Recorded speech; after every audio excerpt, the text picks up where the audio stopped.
Good evening, everyone. How are we doing? Thanks a lot for waiting.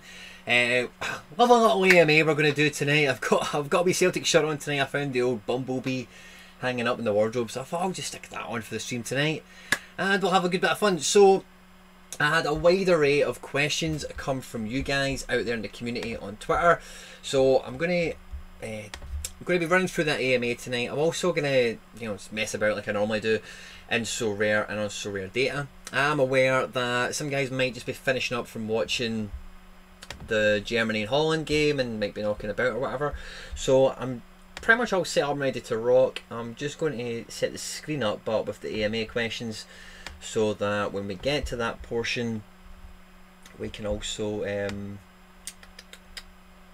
do you call it, make sure we tackle everything. What is it? There's the first question from Genesis. I clicked on the wrong thing. Guys, feel free to let me know in the comment section if you're here, first and foremost, and number two, how's your game week been in this midweek? I've not actually managed to do very well myself, it must be said. I'll talk you through that while we're waiting for the audience to catch up with us. I cannot. I'm trying to be sneaky about this one as well. I'm just going on my own page, and finding the tweet from there.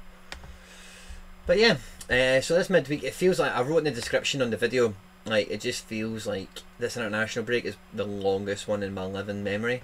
So the game weeks is very bare. There's not much going on there, and it just feels like time's going so slow. Whereas normally what's going on is the game weeks are coming thick and fast. You've not got enough options for all your cards to be doing into teams, or depending exactly where you are. Your normal weekly might be a little bit different in terms of your rundown and whatever. But it's a real good time for me. Did a great video with John. It dropped yesterday. I think most of you liked it. Part 2 will be out tomorrow. And I've got some more. I've not actually made that much content this week, guys. I must confess.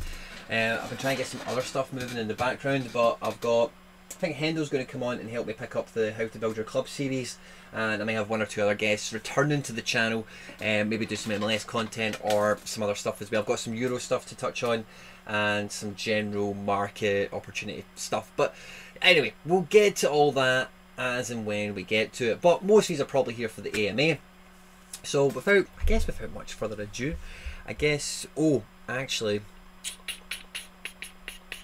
I might have actually been a little bit of a dauber tonight. 2 seconds. Yeah, we're going. I'm just going to fix this up. I've actually got a little bit good with the software these days, and I'm hoping if I start to keep up this good little run of technical glitches becoming the minimum and whatever. There we go. Add that on. Boom, boom, and then just throw you up a little bit. There we go, magic. Then I might actually just go and get some more like good streaming stuff, like software wise, and help kind of upgrade the channel a little bit more. All your support, guys, I really can't say this enough, particularly the members section, guys.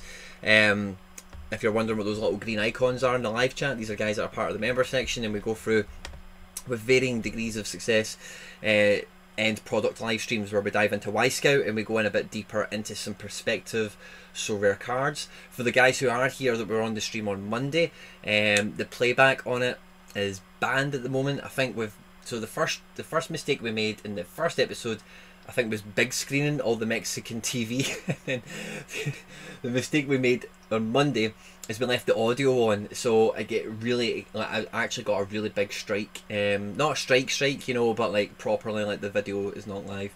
So I need to make sure on the next part we do of the end product series that we just try and cover as many bases as we can to make sure the content stays up and live, of course.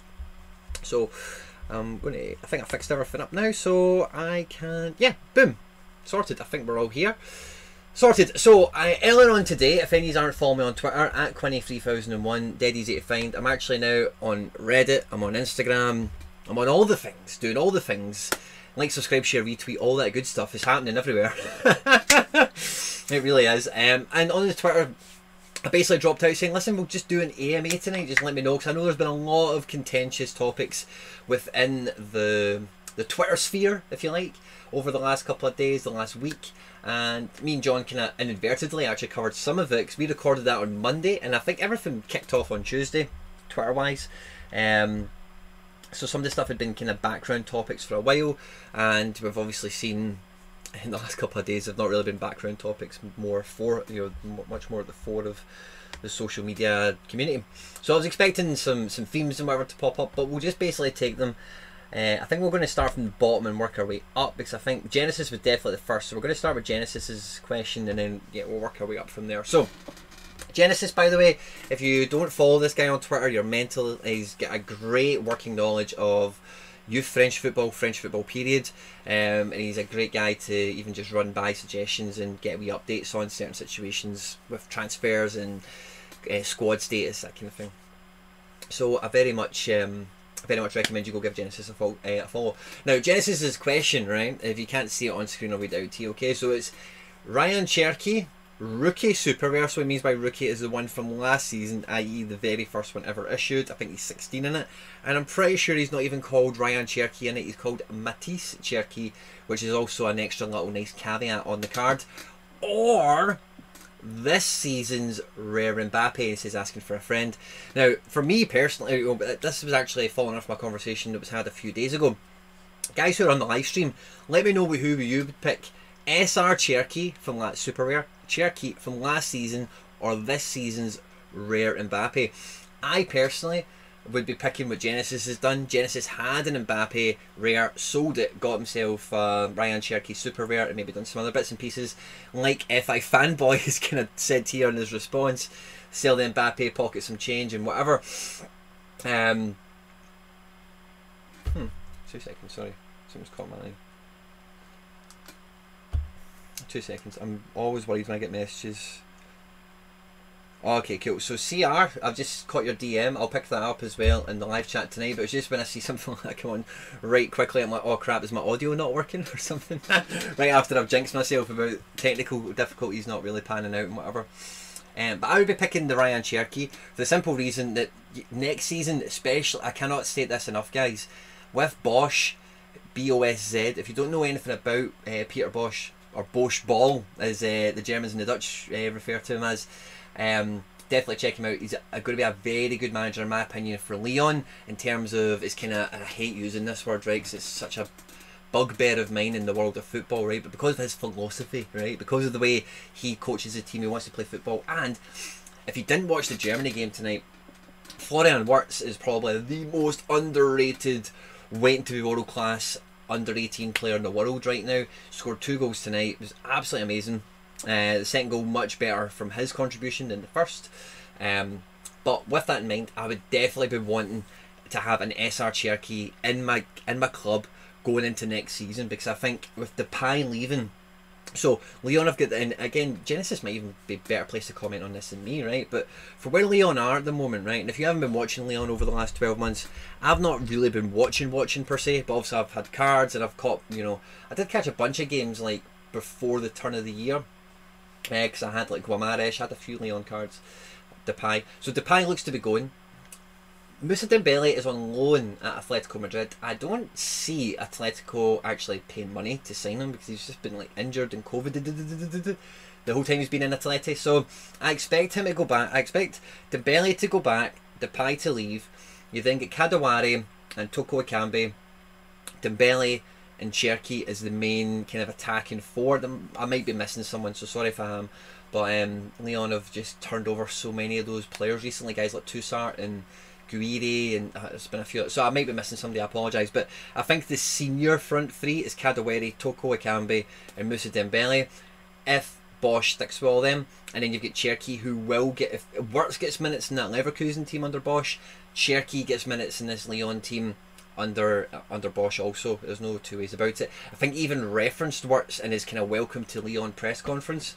So for me, in the kind of in the long short term, in terms of next season and the lead up to Qatar and everything else as well, Mbappe, and I was saying this to John funnily enough, right, but the 20 to 21 Mbappe is like an absolute icon on SoRare. It really is. It's the standard bearer, it's the poster child card of the success the company's had this calendar year, undoubtedly. So I think as time winds on, we're 10 years down the road, 15 years down the road, that card will be very valuable and will always hold a place in the heart of SoRare users, new, young and old, and blah blah blah blah whatever. But if you still fast forward that same 10 years, a super rare Cherki, OG super rare Cherki, super rare, for me, I think is going to be the better play to have. But even in the long short term of the next season, I would just have more fun with a super rare Cherki than I would a rare Mbappe. But even then, when I walk it down the road even further, I think over time, you know, the Mbappe is probably here and the SR Cherki is here, and I think over time they both rise, and then eventually there'll be an overtake point value wise in the secondary market, utility wise in SO5, and just overall parity on a super rare for a guy like Cherki should always be much more desirable than a rare 20 to 21 season Mbappe. Genesis is only asking for a friend. He did say that quite clearly. It's not really for him. He's already made that decision. But there you go. So that's what I would pick. Guys, in the comment section, I'm going to catch up with you all. I want to hear who you were picking. If it was going to be Mbappe or... Oh, actually, I've just actually realised I think it's a bit of a nightmare scrolling back. I was going to actually wait and save you guys up. And then... Can I do a pop-out thing? No. Guys, actually scrolling back on this is going to be... Deefy Seal, because it doesn't seem to be a little scroll bar here for me. So actually what I'm going to do is I'm going to open up the live chat little pop-out thing that I do for the end product, guys, who will know what I'm talking about. So just give me 2 seconds to fire that up.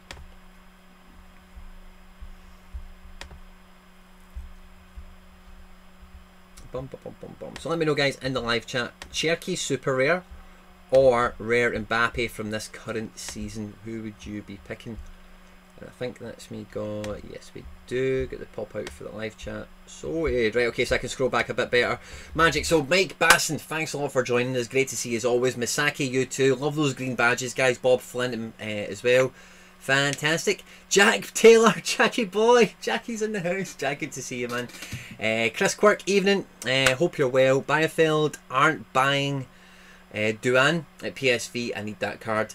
Yeah, Duan will be very good next season in terms of a prospect card. Don't know how many minutes he's going to get, it really depends on what happens with a few pieces at PSV, but it is good to see that he has the potential to be coming back into the PSV team. Ritsu Duan.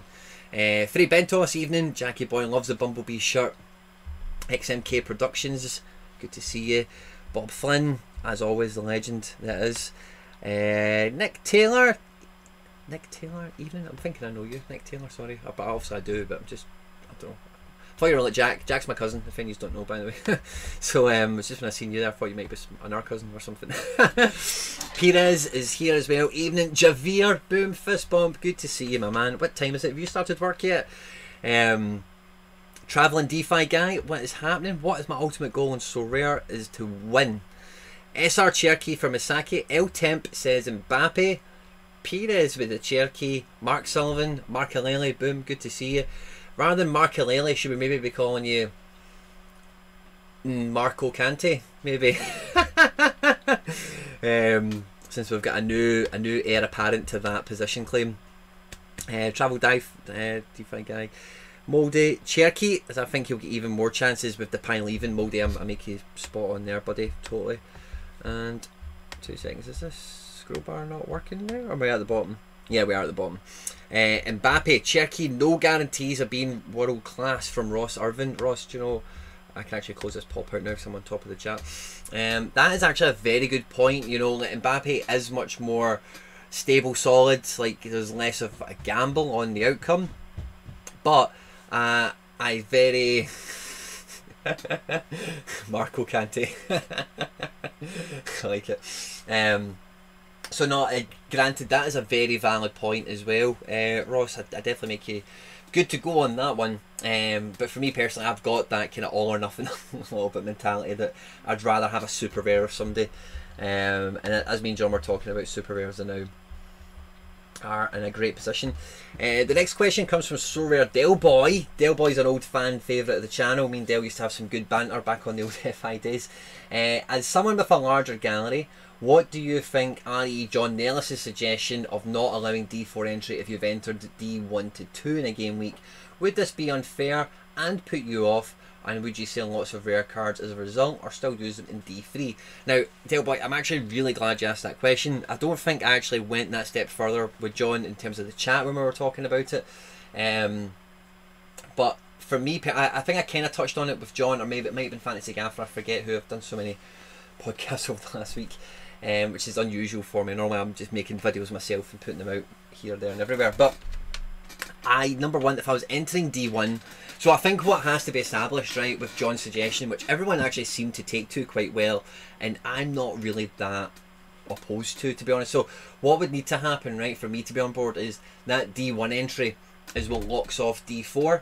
Very similar to the way that SoRare knows that you have not got 5 uniques. So D1 is always locked to you, if that makes sense. So as soon as you enter D1, your D4 gets locked, or vice versa. If you enter D4 free 2, when one will be locked, you'll need to delete 4 to open 1. I think that actually would work pretty well. Where it does slip or fall down is if they did open, like me and John were chatting about, imagine it goes to Division 8 in some sort of iteration we've got coming up.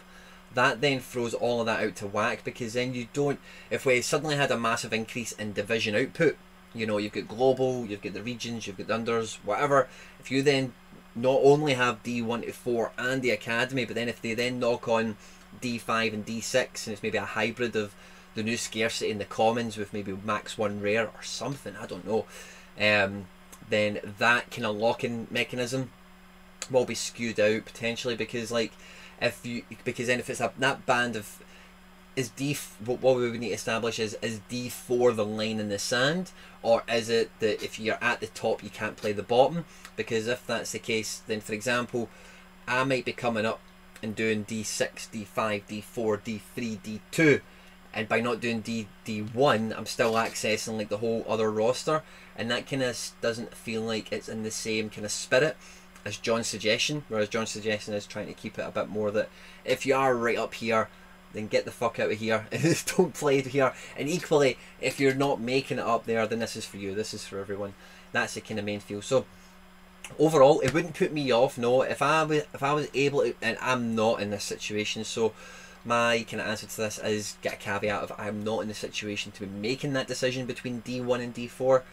But even with the situation I'm in the now, I can imagine, because I'm very close to not even really paying too much attention to D4 the stage I'm at now. My focus is so laser beamed into my D3s like it always is, and that laser beam is starting to get a bit wider and a bit more powerful and trying to encompass a little bit of D2 action as well, because I feel like my gallery has been built up and done very well in D4s for almost, guys, it's almost 12 months I've been on SoRare. On that note, later this month will be the 1 year profit and loss video. You know, the last one we did was in March, that was for 9 months in. This month that video will be coming. I've not updated the spreadsheet once since the last video, so that should be interesting for all involved, and I look forward to doing it. But D4s, and I think guys with bigger galleries than me, and guys like Mark and whoever else is in the comment section might be able to testify to this as well, but definitely the bigger, the stronger, the more fun your gallery and your club becomes, the less focus and attention you do put in those lower divisions. And guys at that level, the level I'm at, and even the level above me, will all kind of confess to the same carelessness, fatigue if you like, when it comes to setting those D4 entries. Are not actually a lot of people's strongest like combinations. A lot of the time, and I said this in the video with John, is that they're shrapnel teams, but because the gallery is and the club is so big and so powerful that we're talking about, that their shrapnel cards are probably better than your best cards, and that's a big source of the frustration, I think anyway. One of the things that I really, guys in the comment section, you can help me out here, right? Has something happened this week? Like a new thing has happened that has pissed everyone off and got this whole kind of whale bashing, you know, anger Twitter stuff? Because it's the main reason I've not commented on anything, because I'm even saying to people in DMs, I'm like, am I missing something? Like, has something happened? Because it feels like something's happened and people are reacting to it, and I cannot, no one seems to be able to tell me or know exactly what has just happened to kick everything off. So for me, Delboy, I wouldn't sell off all my rares if that was the case, but there would definitely be a portion that would be going. That being said, also, if this is the level you're operating at, and even the level I'm operating at now, a lot of my rares are market assets. You know, they're cards that I want to sell into the market when they're hot. A lot of them are not cards, especially ones that I win nowadays. I've got a good stable of the cards I like and love and know. That they are market pieces to help me maybe trade and get a super rare, or just bank some ETH, bank some profit, you know, whatever.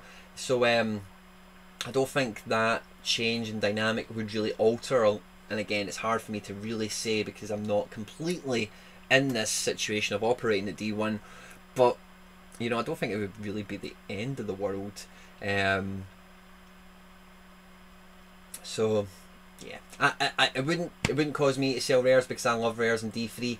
And like I don't know what part of the video, it might not even be out yet, but one of the things I did say when I was talking with John is I can feel that there's probably going to be a much bigger push towards just manager behavior. We're probably going to find a lot more D3 entries contain one or less super rares, because you cannot win super rares, as we are aware of it right now, in D3 or D4. So I think a lot of the guys that have super rares, myself included, are getting more super rares to try and push them into D2 situations all of a sudden. And equally, those D3 super rares you might have had, if you're kind of bouncing around with one or two, you might even just want to sell them off now in preparation for the Academy League, whatever. So I think what will happen is we'll have a kind of Moses parting of the Red Sea almost, and D3 is just going to become this brand new extra all rare division. And if you've got your first super rare, chuck it in. If you've got your first two super rares, chuck them in. It's all about progression and having a bit of fun. And I think that will be the tact. And people like me who take D3 really seriously and buy super rares specifically that will operate at that level very successfully, you'll find a lot of guys like me, and I am doing this, is buying more super rares and try and go up, and because the D2 rewards look so exciting. So I wouldn't sell off any more rare cards, probably maybe a couple than I would have anyway, because I would still use them in D3 like you say, Delboy. And I think a lot of us will probably find that D3 you get a lot of success in D3 with 5 rares. A lot of guys have spoke about this in various content. I've spoke about it with the false super rare and a bunch of other content, the live streams.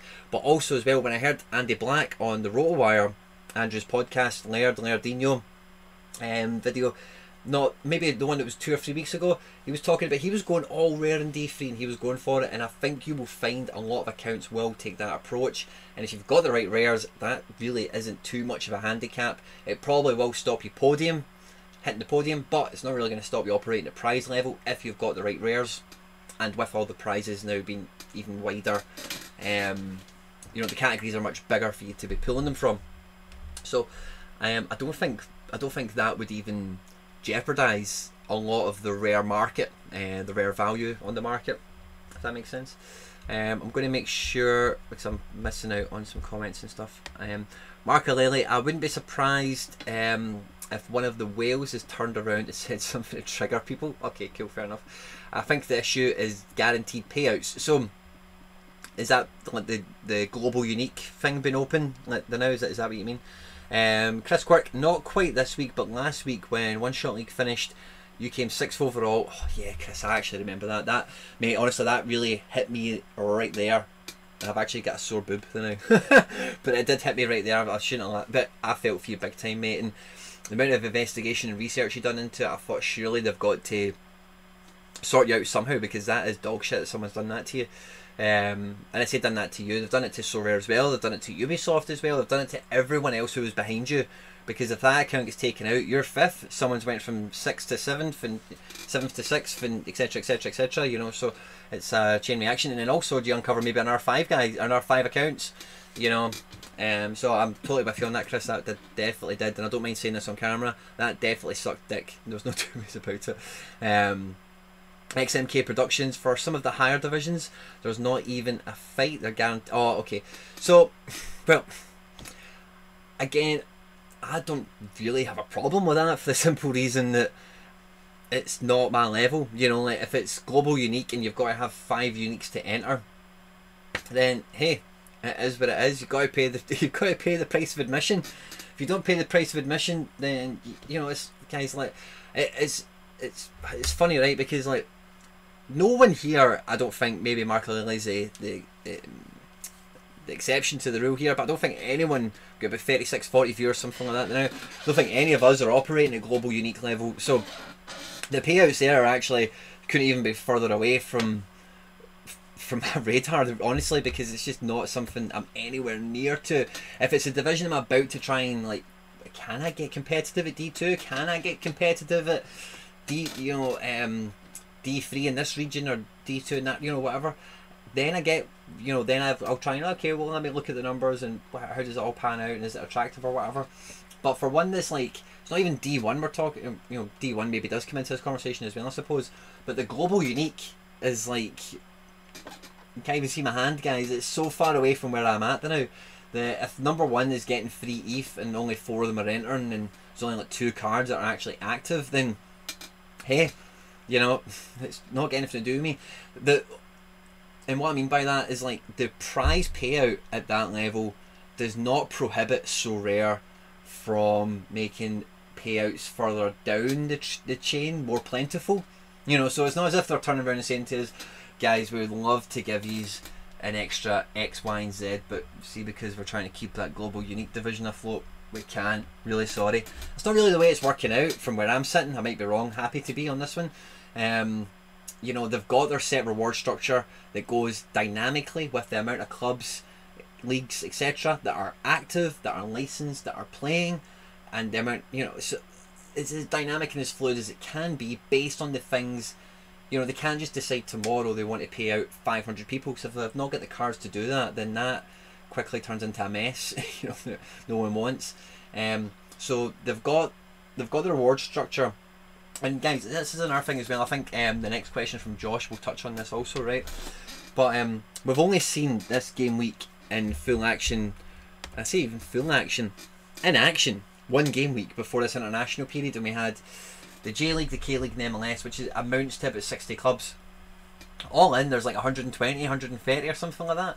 So it's less than half of the roster, and the prizes were really good. But again, like I was saying to John, and like I'm kind of saying now, the rewards will increase along with competition. So when Champion Euro comes back, when Challenger Euro comes back, and you've still got MLS, which will run to November on the regular season, and Japan that will run to a similar time, and Korea that doesn't have that as many games left by comparison, but will still coincide with the beginning of the European season. It is going to be fucking pandemonium. And trust me, you're not going to give a fuck about who is winning what in Global Unique. If you're in the Academy League, you're operating at D4, you're first getting into D3.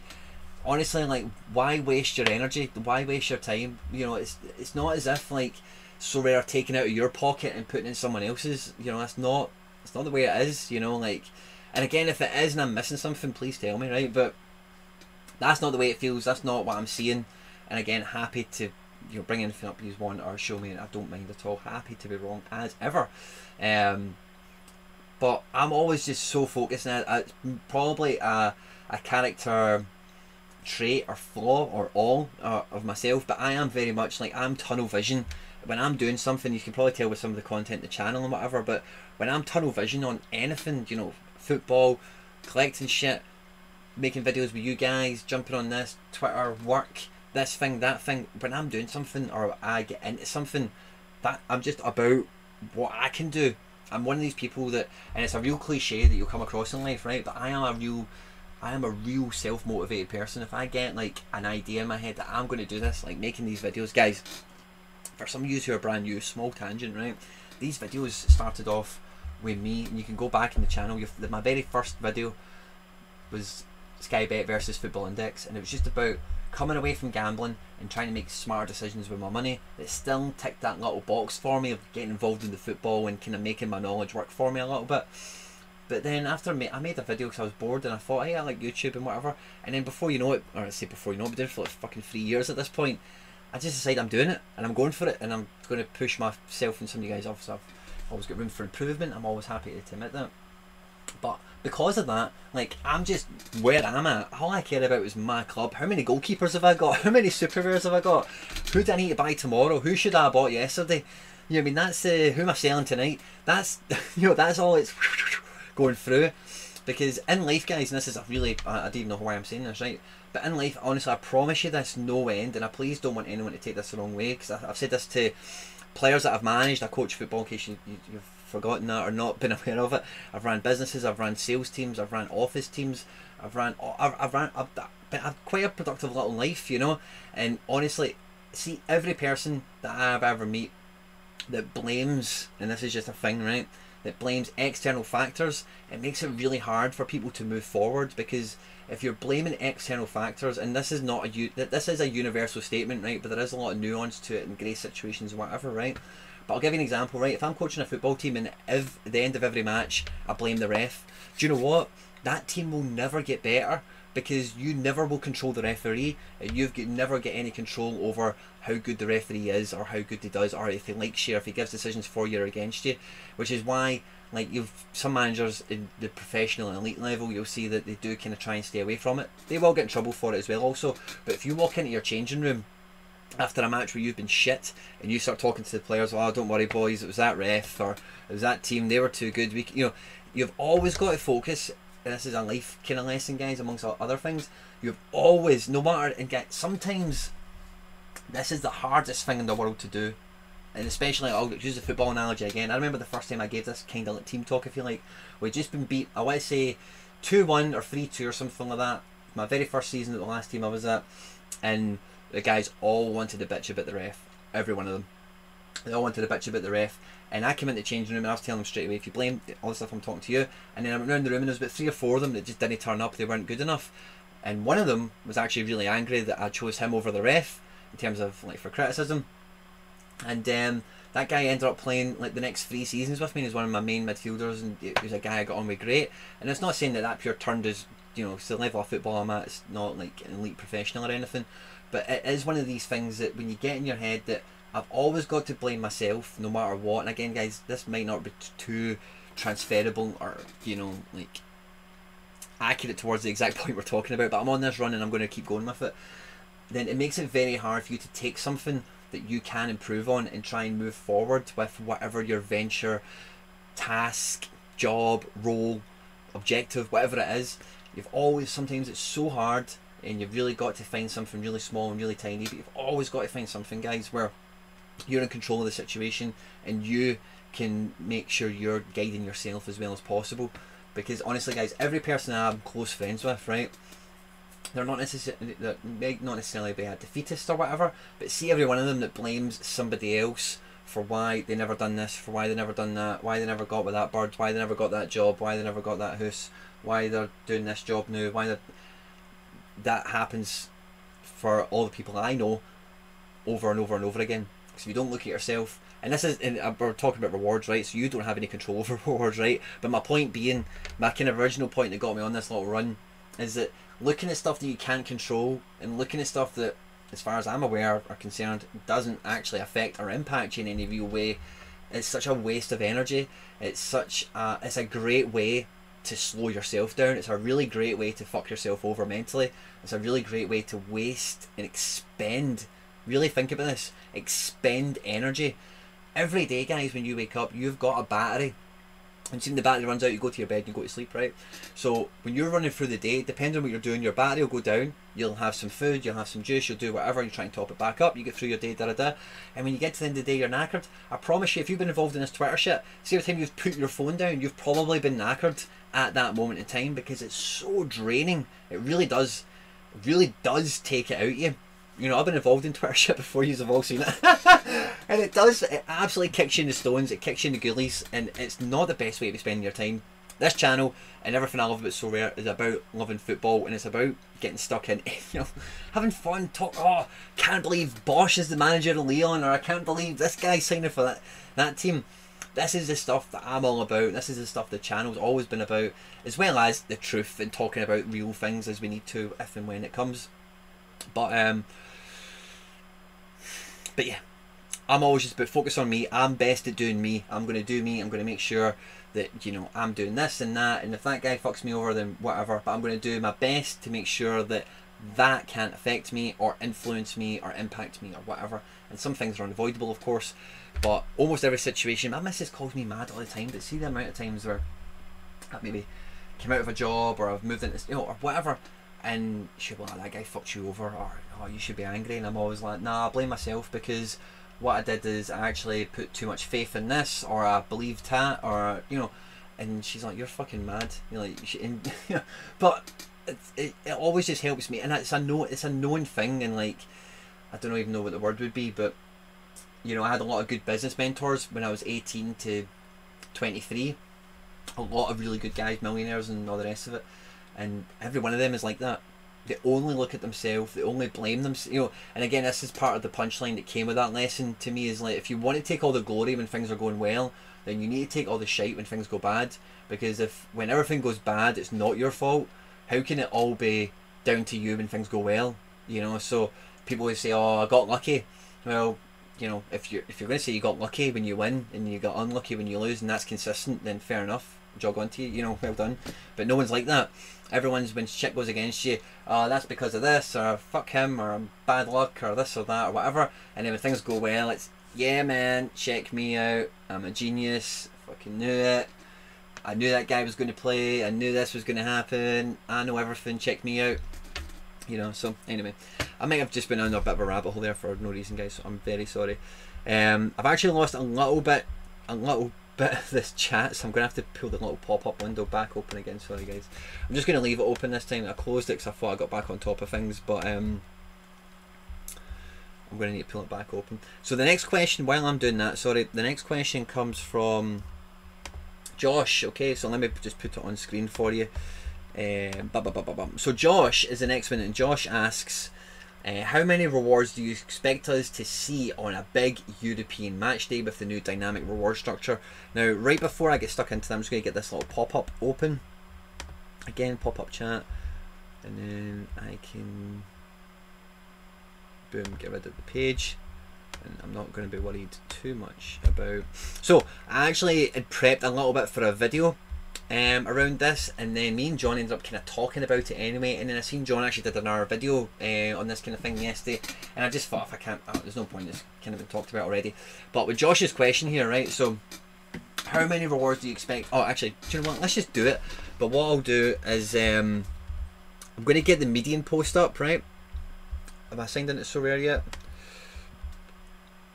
I've not, right, so pardon me. Right guys, what I'm going to do is I'm going to go get the median post. So I was going to do this for a video anyway, right?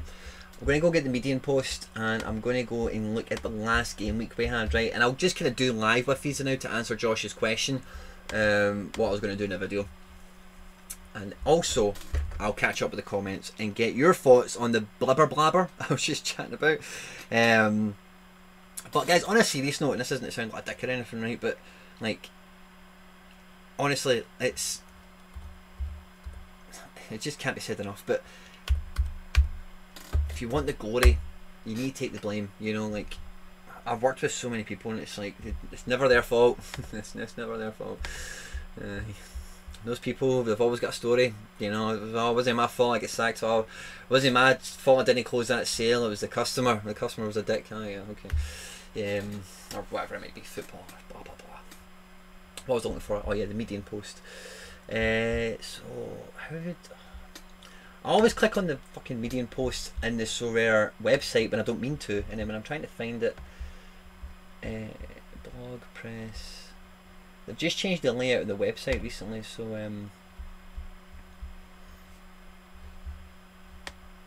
I think I found it.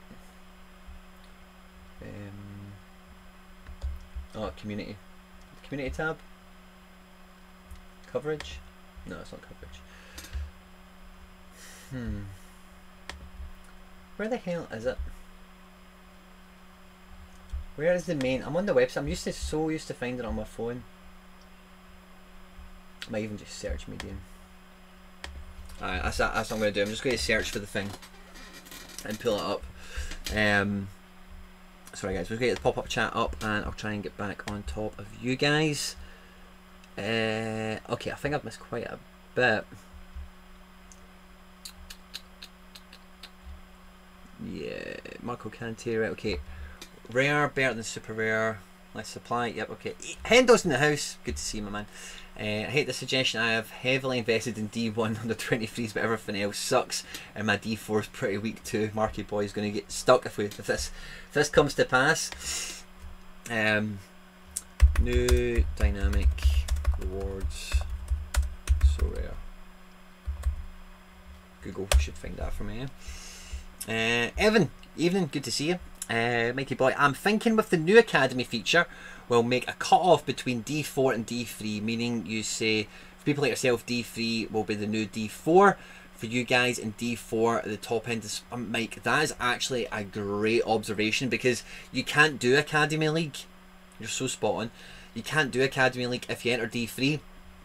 And yeah, Mike, I think you've nailed it. I think you've nailed it, son. D4 will be the top of the small accounts, and D3 will be the bottom of the big accounts. Is that kind of weird? And it does, you know, with the academy thing, the way they've already lined it out, as we kind of discussed and you know already, is that there is a bit of a line in the sand with that. And if you want the academy league, you cannot go to D3.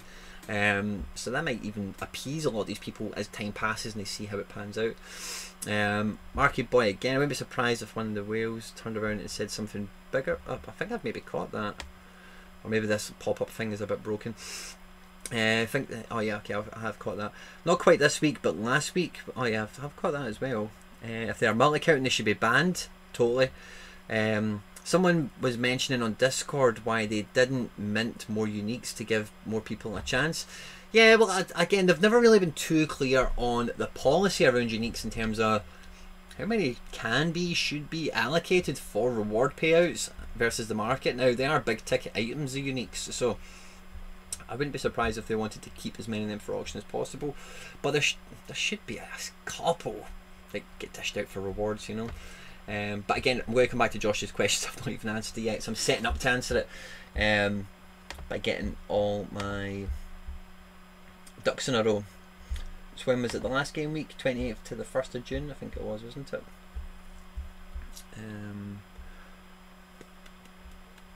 More uniques being minted might just end up in the same hands. Yeah.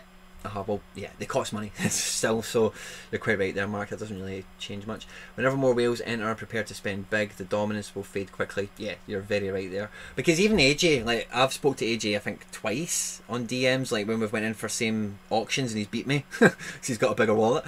And I've heard him on the podcast and whatever. But he isn't like a big football MLS guy, if that makes sense, but he just bought them all just to have the dominance, you know. So as you get people come out that are at that level financially, that are just as savvy as some of the guys that are at D4 level, then that game has changed completely, and as you say, their dominance and their monopoly, if you like, will go away. It is time sensitive, I suppose, Mark, you're very right there. It's what happened when Camembert and Karapu, yeah, totally. I remember when Karapu came out, it really ruffled some feathers at the top end. The whales always outbid for all the uniques and you're almost guaranteed to overpay. Yeah, I've had that experience, which is why I've had to chat with AJ a few times where I've lost out on some super rares. I'm like, mate, can you not just let me win that one? You get tons of cards. Misaki, even sometimes might be legitimate reasons, external factors, you can't influence them. Yes, Misaki, I agree. Dan likes advice. This is what happens when not much football is on. Mikey, you're totally right. I just end up talking about life and other stuff. I like what you're saying. I recently got a Garmin watch with a pulse tracking, so I'm constantly monitoring my stress levels each day, and then I can see the times it's highest. Well, Moldy, I guarantee if you're involved in this Twitter stuff, your Garmin watch would have needed another battery. Marky Boy likes the advice chat. Always good to focus on what you can change. Yep, and it's not. Yeah, exactly. I think you get the sentiment of what I'm barking on about. Then can see what I can try and hold lower at the same. Oh, cool, Moldy, that's good. That's good. SoRare strategy. Good to see you, Monfrere. They call it locus of control, and there are some good references and self exams online to learn whether you have an external or internal locus of control. Is it focus you've meant to type rather than locus? I do like it if it is locus, but I suspect it's focus. But SoRare strategy, love it. Thank you very much. I'm totally with you there. Totally agree. Focus on yourself and your team. It's a game. D3 is still miles off. Yeah, Evan, I echo that. But again, like what we're kind of saying here, like, you know, Jack's played me. Jack's my cousin. If he's still here or not, I don't know. Some of you guys have seen me at FIFA and whatever. See when you play FIFA, right? See when you come up against a guy on an Ultimate Team and he's got all the Team of the Season cards and all the best version of the informs and all the squad builders. You don't go fucking on Twitter and go to EA Sports. How can you put me in the same team as this guy?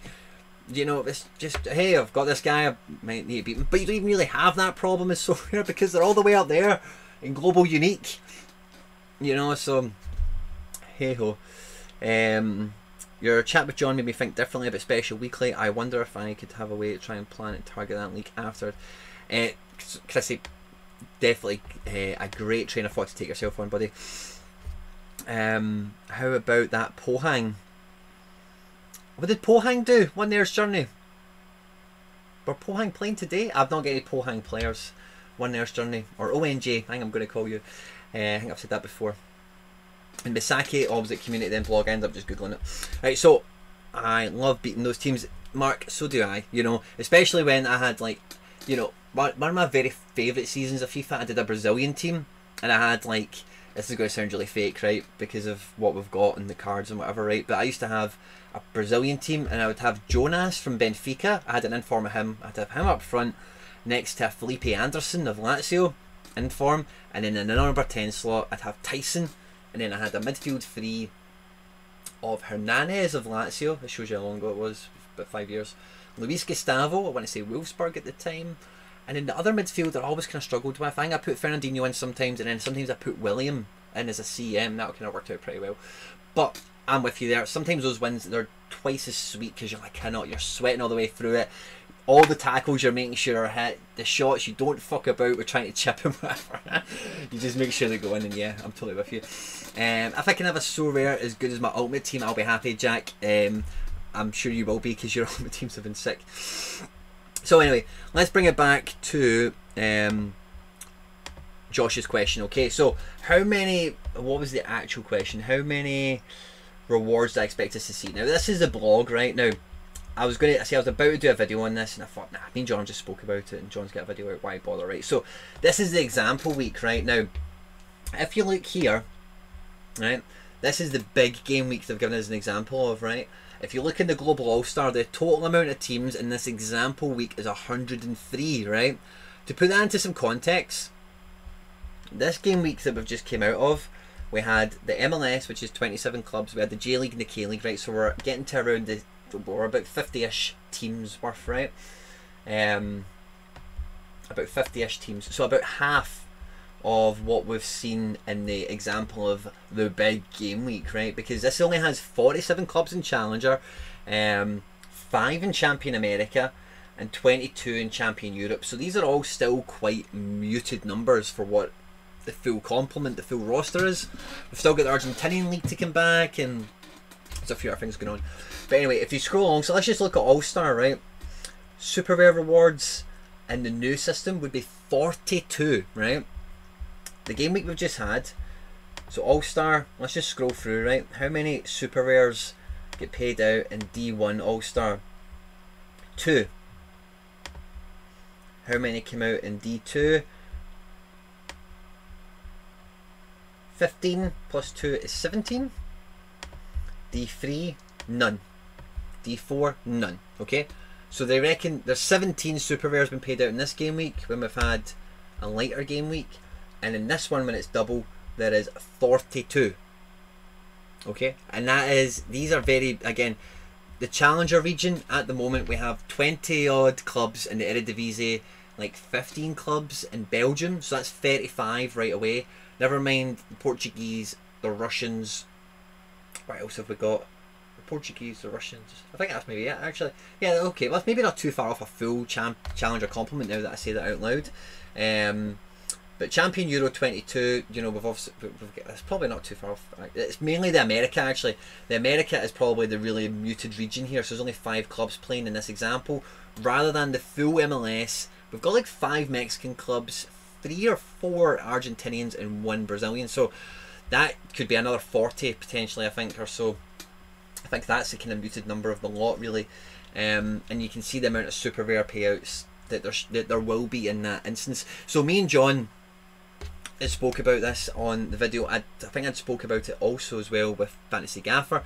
But I think, guys, see, when we have the European season back, we've got the Americas and all that kind of stuff. Me and Marky were chatting about this in DMs, I think, Mark and Lily. But in D3, seeing that big game week, I would not be surprised to see the podium be laced with super rares, you know. I wouldn't be surprised to see the D2. Do we have any notice on this? No, there's no mention of uniques here. Might mean nothing, might mean something. There's no mention of uniques here. But we might see the return of the tier 2 unique into D2 if the game week's big enough. We could see that very easily. It's not beyond the realms of possibility if we're getting 44 plus payouts, because, like, again guys, I'm talking about adding another 40-ish teams to this America region, which adds around another 50% into this global all-star. And if we're taking this as a representative projected example, you're looking at the thick end of 60 super rares as rewards in the global region only. So I would not be surprised if that then furnished the D4 #1 winner with a tier 3 or a tier 2 super rare. Wouldn't be surprised. I've only just noticed it too, Mark Lely. It's not something I've ever picked up on before. I was going to do a video kind of breaking all this down and going into a bit more detail, but I think the basic global example I've managed to pull up for you just now, and just referencing these two things side by side, makes it quite clear. We've not even seen the tip of the iceberg. So if what a lot of these people are upset about is the guaranteed payouts and the rewards, the new reward structure, you've barely seen fuck all of it. So I don't know how you can really make a judgment on it, because we only had like MLS and the 2 Asian leagues running. We didn't even have, we might have had some Mexican action. I think Copa Libertadores was on, so that's like 2 clubs. Or whatever, but there's still, guys, there's so much more to see. There's more clubs to come on board between now and this kind of event horizon me and Josh are licking our lips thinking about with the super rares we're picking up. So there's more clubs, more rewards, yada yada yada. Josh, great question, thank you very much for that. Best FIFA was when silvers were usable. Silver at Gabriel Bonlahor. Do you know my favourite silver ever was Ben Chilwell? See, Ben Chilwell is a silver at Leicester. I don't know why. I think it was the very first year where I had, and this was before Football Index, right? The year before Football Index, if I remember this rightly. It was the first year that I had the FIFA Ultimate Team app on my phone, and I really was not happy with my job I was doing at the time. And I used to just wait for people to pack Chilwell, and they would just list him for, like, because he was like a good silver, so he would always go on market. People who didn't give a fuck or know his price or anything, some people would just list them for like less than 1,000 coins, and I would just snap all them up and list them for like 2,000, because he was like decent for a silver, and I think he had some good SPC usage in him. But I used to just farm Chilwells. So you get some silver cards that can have a bit of fun, and it's good that you've had an Ag Bonlahor, because if that's close to you, then fair enough. Hernandez with a 5-star weak foot. Hernandez was brilliant in that FIFA. It was like, he could shoot pretty well. His passing was really good. His tackling wasn't good, but he was like strong. So if you could get the ball, if you could get the centre backs to play Hernandez on, and you had an overlap in right back, he wouldn't get pushed off the ball, and he'd be really good for a sneaky like finesse triangle into the channel. Like I say, guys, if I get into something, I get fucking into it. I still remember all that. Hernandez was a beast in early FIFAs, yeah, definitely was. Vanaken is as much of a beast in FIFA, despite the stat show, as he is in SoRare. Oh wow, I hate the way, yeah, you caught that, sorry. Waiting for A-League to be onboarded, that would be great for Global and Asia. I think the A-League would. I've not had too much exposure to the A-League, again, similar to my NYC experience, Javier. When Melbourne City get phoenixed out of Melbourne Heart, I watched, because David Villa then got loaned to them, I watched like 3 Melbourne City games. That's my total exposure, and I think David Villa maybe only played 5 or 10 or something. That's my only exposure to it. Can't really pass much more comment on it. I think it'll be great for onboarding engagement, you know, like, because the Aussies, if they could, and again, this is the thing that I think when SoRare really taps that note with football fans, where they realise that, see the team you support, you can buy those cards and you can go up against Mbappe and Kimmich and you can beat them and you can win those cards, and it's like you can really see who's performing the best globally. It's a great kind of yardstick on performance, so rare. And again, some of the stuff me and John talk about in the episode that comes out tomorrow, you'll really like. So all that kind of blue sky thinking stuff, I love it. And then The Austrian League in Europe, yes, I would also love the Austrian League. Red Bull Salzburg would be sweet. They'd get so many sweet cards. Can't mind the FIFA, but whenever Sterling got a mid-game upgrade from 71 to 74 silver, I used to buy the 71s, play out a contract that covered the rating and plus a 10 boost. Nice, hoodwink, love it. Misaki and Mikey Basson, I think they're all about the A-League. Listed about 3 foot could snap them off. Didn't even feel guilty. Hoodwink near the dab, boom, love it. Gotta have the Scottish League before Austria. Yes, we do. They, you know, the Scottish League, where is it at, man? Where is it at? I don't know how the licensing would actually work in the SPL. Guys, do you know, I actually planned on having a Scottish supper with you tonight. Or when I say a Scottish supper, it's probably a Quinny supper. But a can of brew, Jack will know this, Jack's my cousin. A can of brew, and Jack, what comes with a can of iron brew? But, guys, we are an hour in, and that's me just opened it. I don't think there's too many more questions to go down. I'll try and limit the preaching and trying to talk about people's lives and whatever stuff. But Josh, great question. Guys, if you want me to try and, if there's any other rocks there that you've seen that I didn't uncover, in terms of the reward structure or whatever, feel free to let me know and I can dive back in amongst the screens and all that. No problem at all. Sean O'Neill, do the new increased card rewards help with progression for budget players, or do they just mean more guaranteed rewards for players with larger galleries? Now, Sean, again, kind of like I was saying in answer to Josh's question, it is kind of hard to really definitively say a yes or a no to a question like that, but I do find it hard to imagine. The main problem, right, me, McBride, Ace and Hendo have probably got one of the most active group chats that I'm involved in, right? And see, the main problem with the reward payout that we've had, this time of recording is the 3rd of June. So let's say from let's say beginning of March to now. So for the last 3 months, Jack, go get a can. The main problem with the rewards isn't that not enough people win them, right? The problem is you could hit, I've done it, McBride done it, and a bunch of you guys have probably done it, you could hit like 380 and get nothing. That's a problem. Getting a really good score, you should get a card. Should everyone just get a card? No, that's not the way competition, the way games work. But if you do well, you should be rewarded for it. And the places were just so shallow that if it was a high scoring game week, Bayern are winning 4-0, Real Madrid won 5-0, this one, that one, this one, that one, then you're needing like 5s and 600s, you know, to be guaranteed something tasty. And those game weeks were, I think I had a game week where I hit 405 and didn't get anything in Champion Euro. So that, and again, like Sean, that is the real problem. That was the real problem with rewards. It's not that people weren't just winning cards willy-nilly. It was that good scores were going unrewarded. And there's not really much of a better way to say that. So I expect it to be, Sean, I expect you to win more cards now as a result. I expect everyone in the comment section to win more cards now as a result. Do I think bigger accounts will win more cards as a result? Of course they will. Will I win more cards? Yes. Will you? Yes.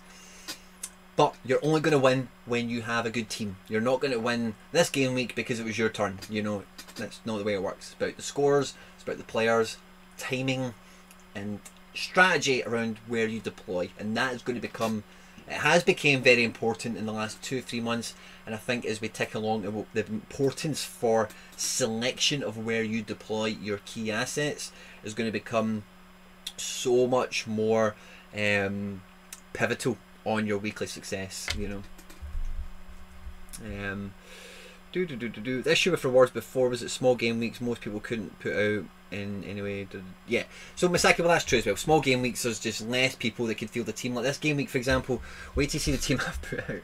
Now guys, I put Chanatip in the team because I thought, oh, he's going to play Indonesia and Thailand should walk the floor with them. He wasn't in the fucking squad. He was captain. I could have played Dorsch and I would have been much happier. My boy Works showed up tonight, which was lovely.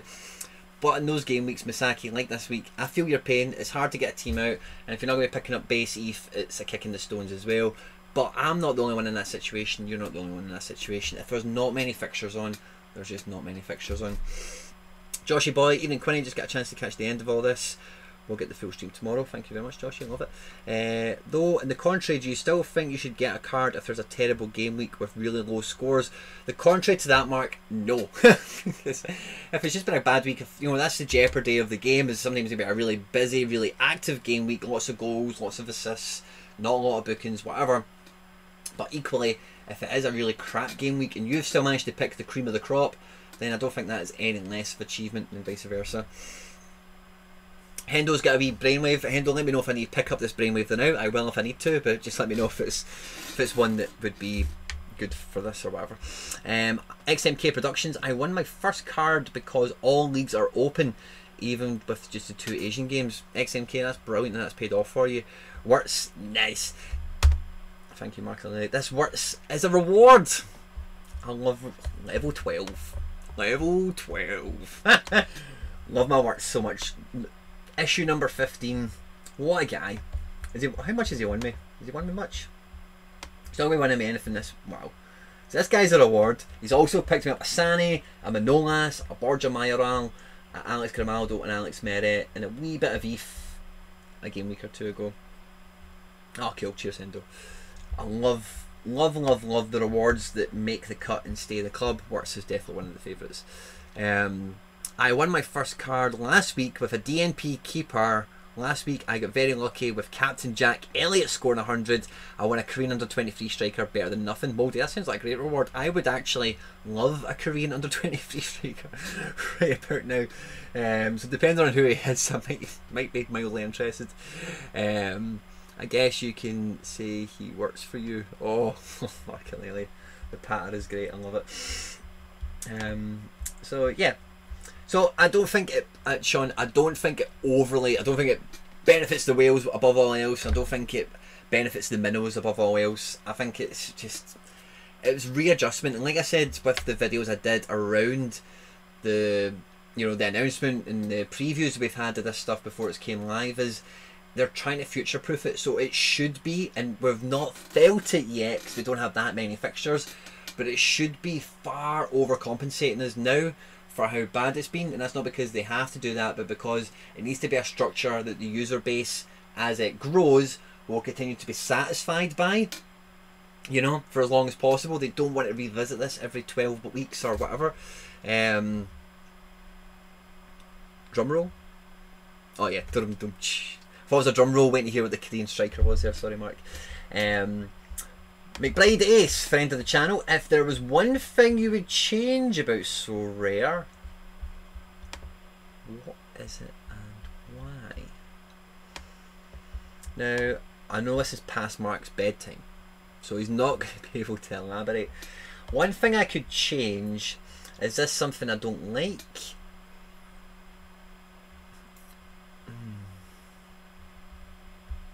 Is this something I just want that isn't here? I think return offers. Yeah, I think if I could add anything, I would add, when I go to my offers, I would like to. Oh, do you know what? They don't even need to add in. Oh, I've got an offer. Diego Costa. Guys, help me out for this one, eh?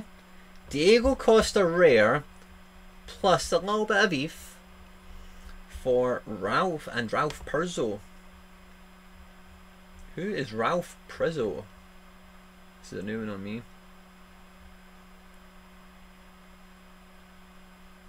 I don't even know who this guy is. DNP the last 3. Plays for Toronto. I'm not really interested in Toronto right now, if I'm honest. Outside the Pozuelo.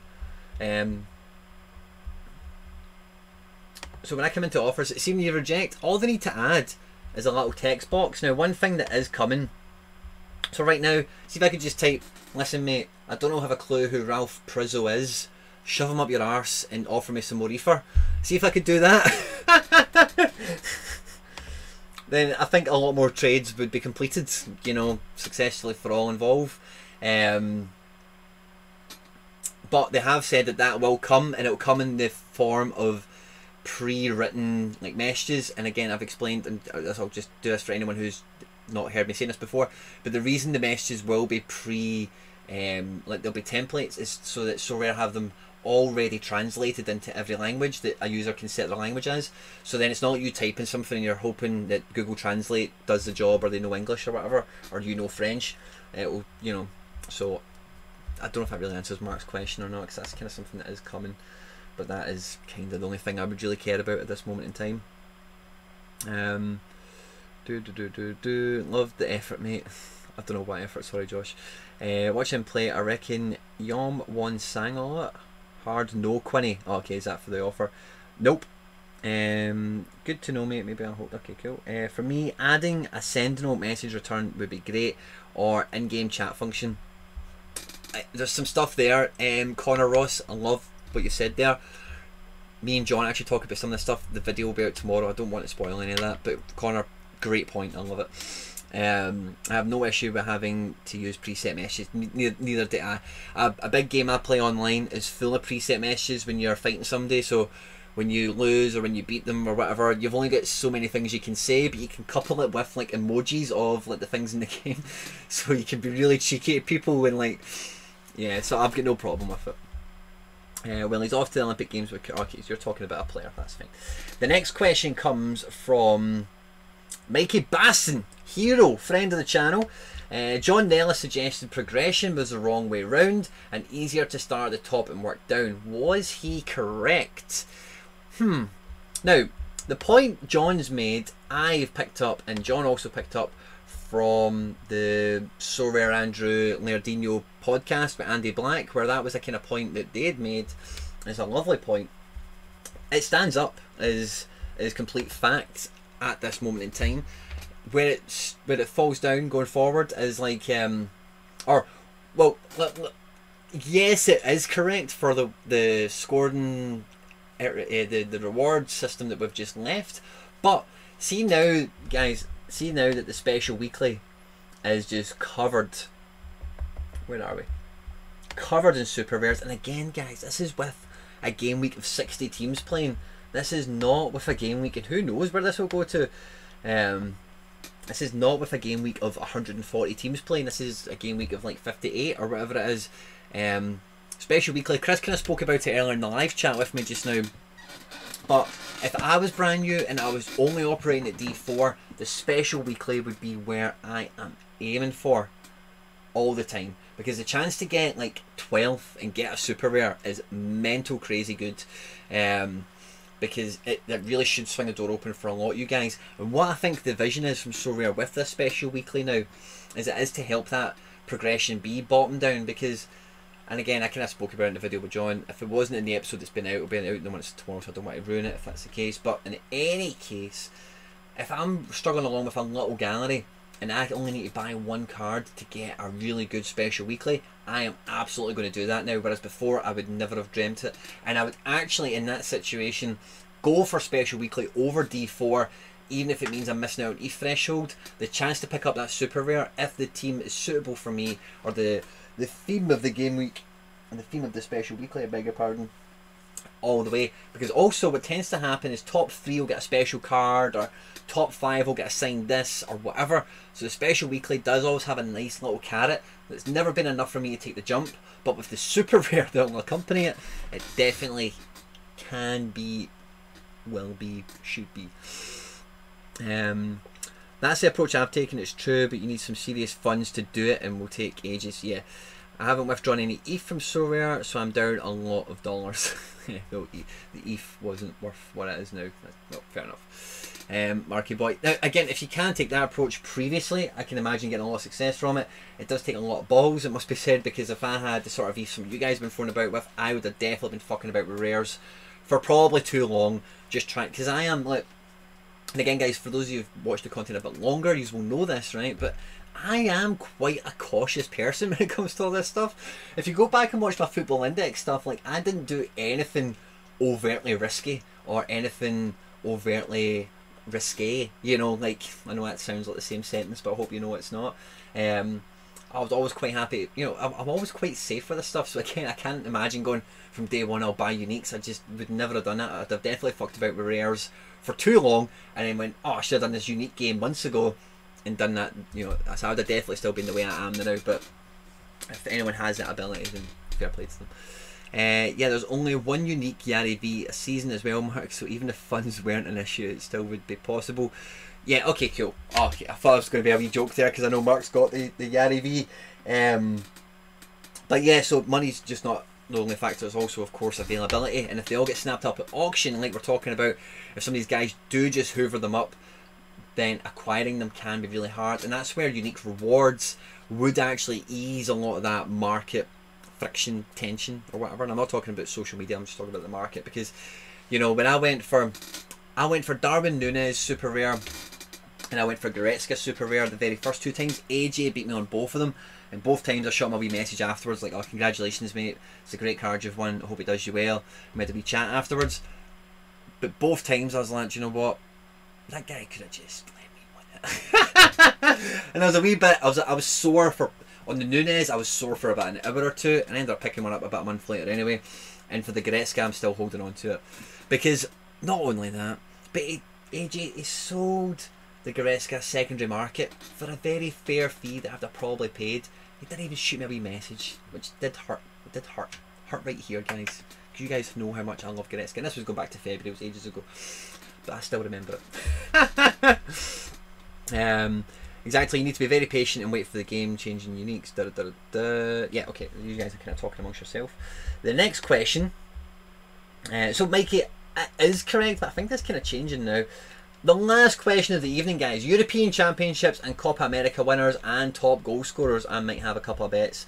Right, let me have a wee look at the draw and the tables, because I know the Copa America, the draw has been confirmed today along with the schedule. I think Argentina and Brazil are on opposite sides. It tends to happen. But let me see.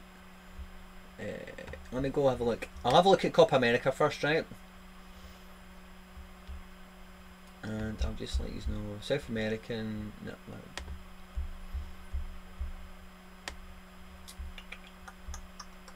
I know Joseph Martinez come off the bench tonight for Venezuela. I actually want Venezuela to get knocked out rapid, so Joseph can get back up the road and start playing for Atlanta again. Because that's the only reason I bought him. I was looking for Venezuela there for some stupid reason rather than South America. South America's not here. So maybe go to World, and then yeah. Oh, there we go. Other competitions. South America. Copa America. Copa America 2021 is now hosted in Brazil rather than Argentina, even though allegedly Brazil's worse for COVID than Argentina. Don't know how that's happened, but there you go. Quinny, wee friend of the channel, is on my hit list and a wee Ross bid. See if you can spot it. So again, most of you guys will probably caught it by now, but Jack's my cousin. Jack's not watched too much content for a while. He doesn't know where the Goretzka love comes from. I'm not going to tell the story again on stream. If any of you want to tell him where the Goretzka stuff's about, go for it. If not, Jack, just wait till I see it Roberts one day. I'll fill you in. But so Group A, we've got Argentina, Paraguay, Bolivia, Uruguay, Chile, and Australia. Now, Argentina have to finish top. Uruguay have no Darwin Núñez. I don't know if Luis Suarez is in the team. I'm not even sure about Cavani, if he's retired or whatever. But Uruguay, they still expect to get out of it. Chile, Vidal and Sanchez, they've won the Copa America recently. They'll probably do quite well. Bolivia and Paraguay definitely seem to be the Minnows. Australia, I don't think they normally do well when they go out of region. I think Messi, top goal scorer, is what jumps out here. Brazil, like, who's going to start? Is it going to be Jesus or Firmino? Is Neymar going to turn up? I think I'd probably go Messi for top goal scorer in terms of winning the tournament. It's in Brazil. Messi and Aguero have not won in from Argentina. I don't think they're going to win in Brazil. I'd probably back Brazil for a winner, but as soon as those words come out of my mouth, it means it won't happen. So what would be the opposite of Brazil winning? I don't want to say it because I'll also then double jinx it. Work it out. I think Messi would be top goal scorer, and if I was a betting man, I'd maybe be backing the RG Bargies. In the Euros, my pick to win the Euros is Scotland. No, I'm joking. I think France are the overwhelming favourites. But the Germans can, even with Joachim Löw still about, the Germans cannot be underestimated, nor the Portuguese. The Portuguese will draw every fucking game They'll finish third, they'll get a playoff, they'll go to extra time, they'll do all that stuff. Spain are looking good as well these days. Of course, Portugal finished third. Look at the group they're in. I totally forgot that for a second. I was wondering why that was in the back of my mind. That'll be why. Top goal scorer, I'd go Lukaku. I think in this group alone, Lukaku will probably get 5 goals, maybe 6. So top goal scorer for the tournament, I would go with Rom. I think all day of the week. Rom. The thing with France is you've got Benzema and Giroud who'll probably share 90 minutes between them. Immobile and Insigne and that will probably do quite well as well. Who's in Italy's actual group? But because to get top goal scorer you need a good group phase, because outside of that you can only realistically hope they score a goal a round. So you really need, if you think about Miroslav Klose, Thomas Muller, all these guys, Mario Gomez, all these guys that have hit golden boots in big tournaments, they slaughter the group stage.